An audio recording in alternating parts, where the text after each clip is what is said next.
Allora, sono con Marina che ha queste competenze in quanto a conduttrice di questa macchina. Allora, è impegnativo condurre una macchina per la raccolta del pomodoro? Ma diciamo che bisogna metterci sulla mano, non sì, un po' sì, obiettivamente sì. Bisogna imparare, Occorre anche, impegno, ecco. occorre anche tanta sensibilità nel cercare di mantenere il raccoglitore ad un'altezza giusta per evitare che salga troppo a terra? Quello sì, quello ci vuole molta attenzione sempre sulla punta. La concentrazione è fondamentale, diciamo. Quindi a seconda anche del tipo di prodotto che viene raccolto, tu ovviamente registri la macchina in modo tale che possa essere efficace al 100%.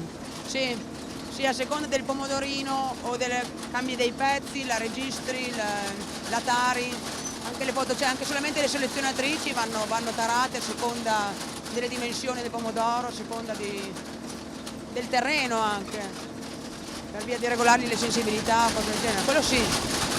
In periodo di raccolta quindi sei tu l'operatrice ufficiale in azienda. Sì, sì, mi piace, è una parte che a me mi stimola. Ogni volta c'è qualcosa di diverso e mi piace. Vedo tanta tecnologia, quindi occorre anche prendere dimestichezza con quello che la macchina e le potenzialità della macchina. Come ti dicevo prima, devi imparare a conoscere, devi sentirla poi alla fine. Sembra una cosa sciocca, però senti i rumori, la devi conoscere. Occorre anche tanta sintonia con l'operatore che ha il carro raccolta, che viene avanti e procede pari passo con te.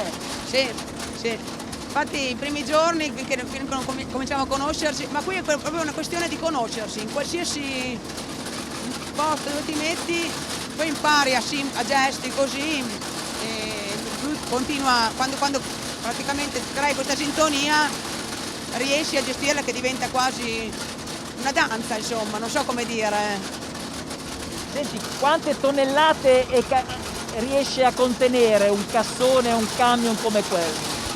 Un bilico del genere tiene intorno ai 250 quintali, quindi fai un po' di proporzioni e Quante ore riesce a stare su questa macchina mediamente al giorno? io spero non più di 8 ore, alle volte capita quando piove che si dilunga un po'. I calcoli che abbiamo fatto è da starci da un orario normale. Insomma. Marina, un'ultima domanda, poi ti lascio al lavoro, ma quante ragazze sono capaci di fare quello che fai tu? Allora, fino a 10-15 anni fa penso che se non ero l'unica eravamo in 2 o in 3. Adesso comincia a prendere piede e ne conosco più di qualcuna, ecco. Non sono tante, però più di qualcuna comincia a appassionarsi alla raccolta, al pomodoro in generale. Bene, grazie, noi ti lasciamo al lavoro.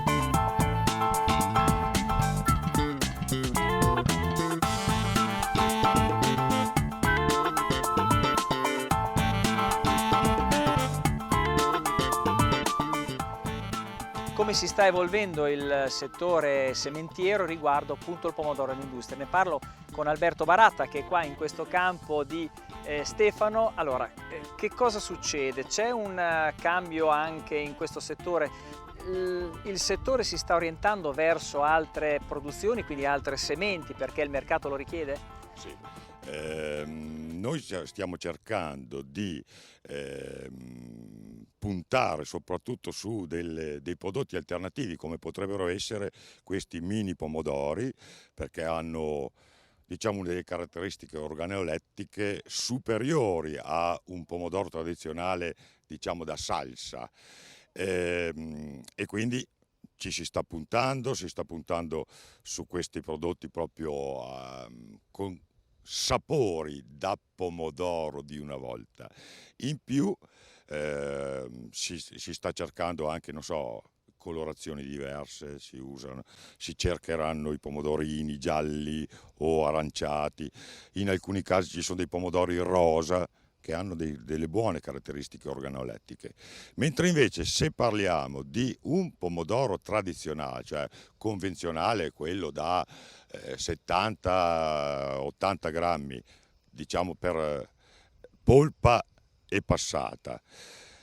Io penso, noi puntiamo soprattutto la nostra ricerca sulla resistenza a certi patogeni, alle malattie. Questo vuol dire implica utilizzare meno fitofarmaci. Allora, prima di tutto la produzione, perché se dico per assurdo una varietà della concorrenza, ma anche fra le mie, che possono produrre i cosiddetti 1500 quintali ad ettaro, se poi si ammala la pianta si fa presto a calare la produzione, ma in termini molto alti. Quindi preferisco avere non magari delle punte esagerate, ma una certa garanzia di sanità della pianta. Questo per me è importantissimo.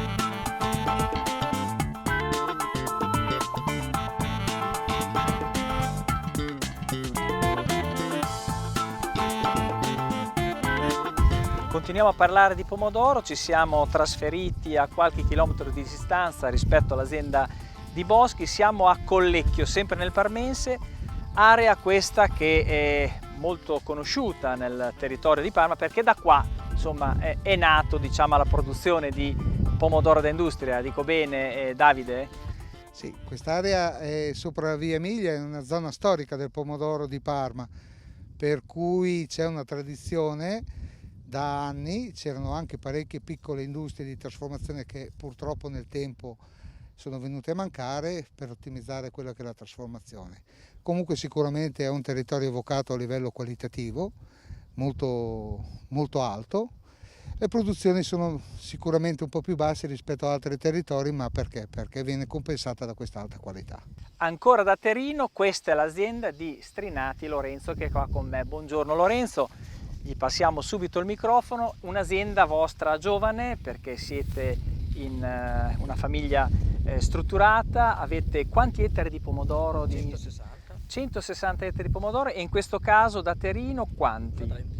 Quindi insomma una percentuale importante, importante. Quindi anche voi vi siete orientati su questa produzione che insomma soddisfa il palato dei consumatori, poi insomma l'industria la cerca, la ricerca. L'industria della ricerca è una cultura da Terino un po' più delicata, un po' più insomma è un po' più difficoltosa da fare rispetto al convenzionale, al pomodoro tondo normale, è un po' più delicata a livello di lavorazione, un po' di tutto, insomma si parte molto presto col trapianto, va un po' più seguita a livello di concimazione, di irrigazione, di trattamenti soprattutto, e ci vuole anche la raccolta, non è una cosa semplice perché parte in un periodo molto, molto precoce, cioè metà luglio come siamo adesso, e soprattutto ci vuole una macchina equipaggiata apposta per il datterino. E qua non manca. Senti, ecco, le rotazioni culturali, spiegami, perché non si potrà fare sempre pomodoro, sempre sullo stesso terreno. Come fate le rotazioni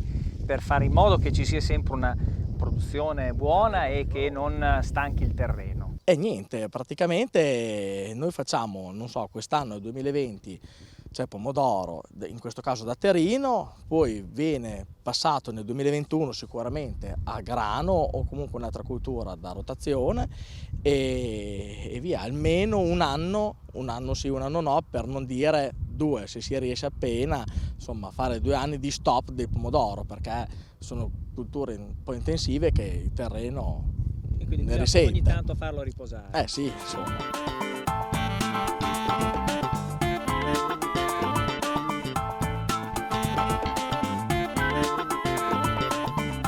Intanto ci raggiunge il tecnico di Asipo che segue le aziende, sia questa e l'azienda Bosco che abbiamo visto prima. Seguo questa azienda Strinati Paolo e anche l'azienda Agricola Bosco da un paio d'anni, 2 o 3 anni, e quest'ultimo anno qua sto seguendo anche la parte del Cesarino, tutte queste varietà speciali. Dal tuo punto di osservazione, quindi sei in campo praticamente sempre, quali sono le maggiori difficoltà o anche i pregi, i vantaggi per questa coltura? La maggiore difficoltà principale di queste varietà è conoscerle, perché non è una cultura che si utilizza principalmente qua nel nord Italia e poi sotto il fattore fitosanitario è sensibile a alcune malattie, ecco.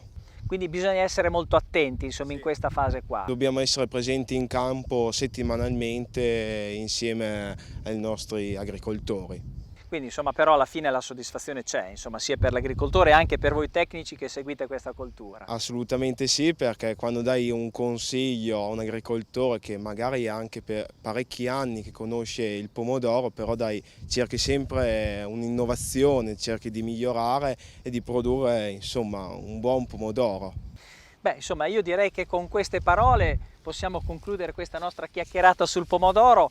Abbiamo visto tante cose, abbiamo visto il datterino, aziende innovative a questo punto E giovani. e giovani.